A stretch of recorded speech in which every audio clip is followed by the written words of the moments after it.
What is up, you guys? It is Island Style TV back again with the part 2 video. Now, this video, basically, I decided to do like a voiceover, and also with that platter of the catfish, the freshly caught catfish, and the crab, I have 2 whole fillets, and I'm basically gonna dip those fillets in the batter so we can just have some extra food, because mind you, I'm gonna be cooking for at least 4 to 5 people, so I want to make enough food for everybody. It might be a little bit oily. That's why when I do my cooking, I like to soak it in the batter, and that batter really gives it flavor. I'm going depth of how I basically did my batter, but I showed you guys in the other video. If you guys want to check the other video, it's pretty interesting. Right here, basically what I'm doing is I'm just flipping over the fish, flipping over the catfish, and I'm making sure, also you want to make sure you wash your hands. These catfish pieces, I'm sure I'm cooking 4 of them, 4 fillets, and they are actually pretty big. This is going to be more than enough food for like 4 people that I am cooking for. Now, note guys, I am really like planning to make my own food chart. Over there. So this is why I'm doing this YouTube channel, just so I can get the basic fundamentals of cooking, and I can show people like my style of cooking, what I like to cook, things I like to cook. But for $3, $3.99. But right now, actually $4. I had to clean off the stove for a little bit. I was just making some tea earlier. I'm about to pour all of that oil right into that pan, getting it nice and good and simmery, getting that heat all the way ready. So whenever it's time to add the fish, you don't want to put it in too early. You want to have it at a good, affordable rate. So that means when it's cooking, you don't have to keep flipping it. You just let it sit right there, and then you flip it whenever you have time. Also, I decide you cook some fries as well. Usually I like having fries, so I'm using some straight cut fries. Straight cut fries are some of the good fries I like to use. Also like curly fries, but it don't matter what type of fries you can use. You can basically cut up a potato and make fries or the original way. Excuse me, guys.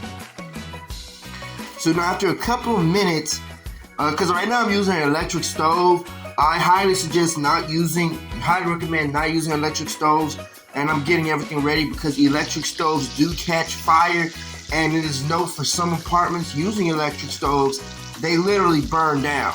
So fire stoves are way better than electric stoves, because electric stoves you have to wash them consistently. Fire stoves, you can just have it put around at a low temperature and not really have to worry about it. Alright then guys, so now I have put all the fries in there, just waited about a couple minutes. You know, while you usually cook fries, when you cook fries, you would originally have them just in the oil for about 10 to 20 minutes. Not 10 to 20 minutes, about 3 minutes actually. Whenever they float, whenever they get that hard, crunchy texture, that's when you can basically get ready and just take them out. And what I'm doing is, since I want to make this platter nice, I'm putting all of the fries on a different side and putting it back in the oven, so it can stay warm and stay heated while the rest of the food cooks. Now, I'm going to do another video. Basically, I have a garden here, and I have a few chives, some freshly chopped chives and some fresh garden produce. And what I'm doing now is I'm just dropping all of those crabs in there. Now, these were all the fresh crabs from that same video. Basically, this one video, these 2 videos are basically done in 2 different days because the editing would be taking so long.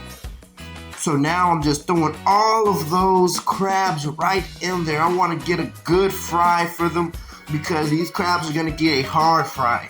So basically I'm frying them for about 10 to 15 minutes, frying these crabs. And when they're fried, you don't even taste the shell. It's like eating soft shell crab, but it's hard shell crab.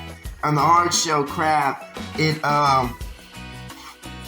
well, there's not that much meat. You can say it's not that much meat on a hard shell crab compared to a soft shell crab, because a soft shell crab, the whole crab is soft and you actually taste the better flavor. So that's what I'm gonna do on another video, making a soft shell crab. But in this video, I'm just frying it right here.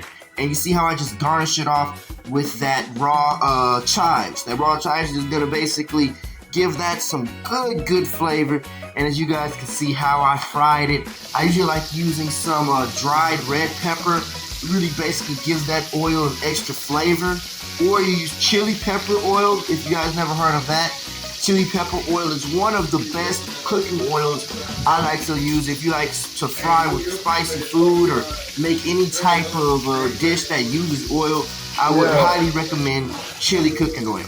Now after 5 minutes have passed, we're getting into this nice crunch. Now the small ones are basically done. Actually, with those small crabs, you can actually just eat them whole like that. It's just a whole crunch when you bite into it.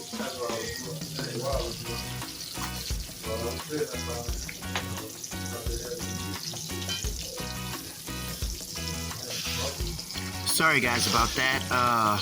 Basically I have a few people with us right now at the moment, and they're just basically, I'm telling them to be a little bit quiet. I'm basically doing that voiceover, and they are really hungry. So I have hungry people on the other side that can't wait to take a quick bite. And what they were doing earlier, just like when my grandma said, don't come in the kitchen trying to get some food if you're hungry. You wait until everything is done. So yeah, that is what I was telling them earlier. I had to pause the video and let them know that. So right now all I'm doing is just flipping the crab and turning it around, making sure that it cooks somewhat on both sides, making sure that it's decent and nice and good quality. As I look at the catfish fillets are actually one of the best fillets to use because they are basically a whole live catfish side, and that is basically very delicious. It is a very good flavor, and it is super good. Like, I'm just even thinking about how am I gonna even dive into it, bro. It looks super good. Right now I'm cooking the catfish that we had caught right there in the salt water of the lake.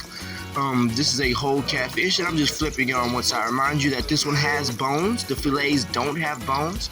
So with this one, I just decided to cut the tail off all the way up to the head. The head I discarded, and I'm just making it like that.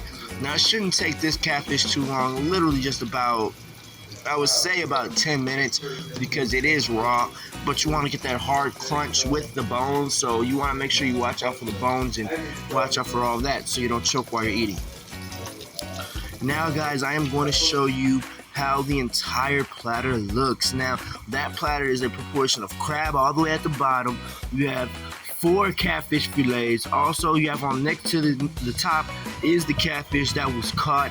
Also we have fries. So that's the catfish that we caught fresh from the sea, and that's a saltwater catfish. The other catfish, the fillets, are freshwater. Now we're just gonna garnish it with a few freeze-dried chives. You know, you always want to garnish your food just a little bit and making it looking super good. Now with this, I usually serve them bread and some tartar sauce with some lemons. So right here I have some lemons at the right here at the side, so they can make their own po' boy. Most people want to make their own po' boy, so I have like all of these lemons. I'm basically putting these lemons right on there. Now as you guys see with the lemons, they give the flavor, they give the fish and everything else such an authentic taste. Also I have a container filled with sweet pickles and dull pickles. So yeah, the sweet pickles and dull pickles, that's why I like to do a platter like this. It is super good, basically stating that everyone else can make their own po' boy or make their own fish sandwich just with the ingredients they have right here. So if you guys like this video, like, comment, and subscribe. Tell me, what do you think you would pay for a platter this size, and how much would you pay for a platter this size? Because this is a lot of seafood and a lot of fish and a lot of fried hard food with the sides added onto it. And this is basically how it is gonna look just for one person eating a plate. And it comes with bread as well. There's a piece of catfish underneath those crabs. There's some fries, and there's that freshly caught seawater catfish. So you guys like that video? Let me know what you guys think, and stay tuned for future videos.